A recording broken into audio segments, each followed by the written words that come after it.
Chaudhary please. धन्यवाद सभापति महोदय। आज मैं यूनियन बजट 25-26 पर अपनी बात रखने के लिए खड़ी हूं।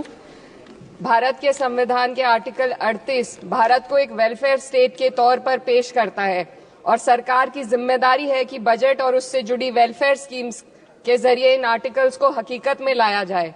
इसलिए यूनियन बजट सिर्फ एक आंकड़ों की किताब नहीं, बल्कि सरकार की प्राथमिकता और वेलफेयर स्टेट के संविधान से जुड़ी वफादारी का आईना है।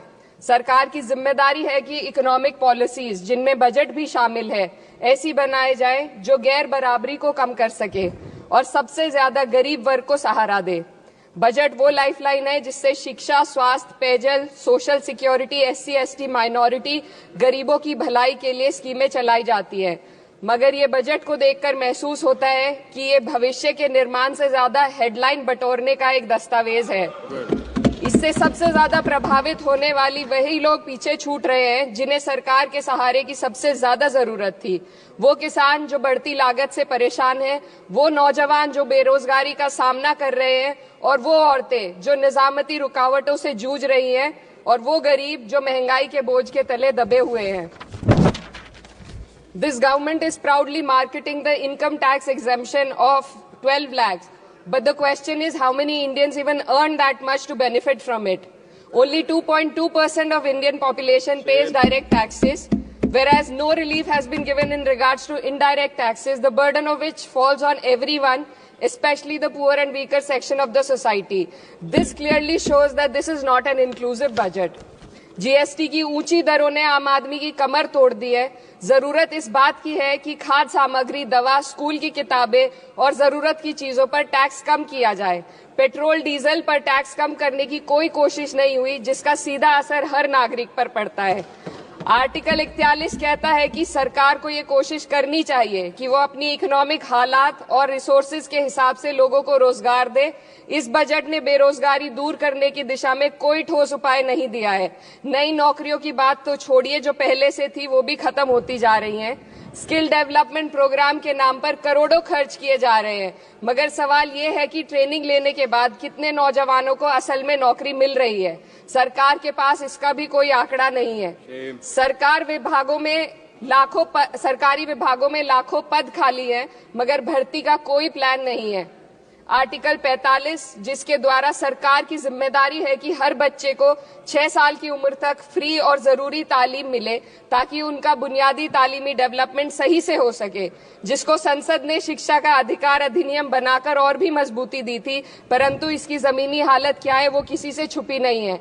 नगरीय क्षेत्रों में सरकारी स्कूलों में शिक्षक न होने की वजह से स्कूल बंद हो रहे हैं तथा दूरस्थ ग्रामीण क्षेत्र के स्कूलों में टीचर ही नहीं पहुंच पा रहे हैं।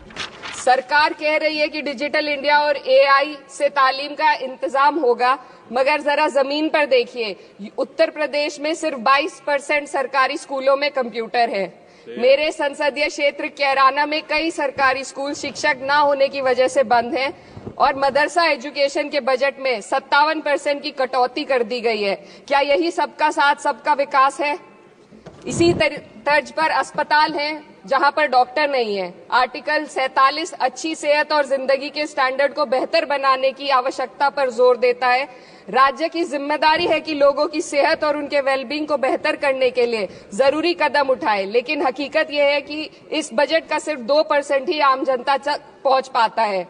शामली जिले में 84 डॉक्टर की पोस्ट स्वीकृत है, मगर सिर्फ 29 डॉक्टर काम कर रहे हैं और गायनोकोलॉजिस्ट मात्र 1 है। दवाइयों की कीमतें बढ़ती जा रही हैं, मगर गरीबों के लिए कोई राहत नहीं है। सरकार ने महिलाओं के लिए बजट बढ़ाने का दावा किया, मगर 81% इसका बजट सिर्फ पोषण योजनाओं में डाला गया है।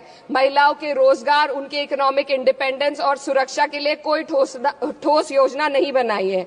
बेटी बचाओ बेटी पढ़ाओ का बजट घटा दिया गया, जिससे साफ है कि ये सिर्फ नारेबाजी थी और कुछ नहीं।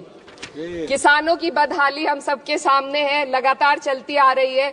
2016 में कहा गया था कि 2022 तक किसानों की आमदनी दोगुनी होगी, मगर 2025 आ गया और एमएसपी पर कोई ठोस गारंटी आज भी दी नहीं गई है। गन्ना किसानों का बकाया अब तक नहीं मिल पा रहा है, और तो और उत्तर प्रदेश में अभी तक गन्ना मूल्य भी तय नहीं किया गया है। डीएपी, यूरिया और खाद की कमी से परेशान किसान आज भी सड़क पर प्रदर्शन कर रहे हैं।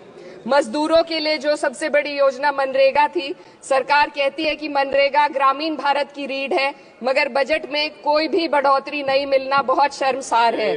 औसतन 44 दिन का ही रोजगार मिल रहा है, जबकि स्कीम 100 दिन की गारंटी की होती है।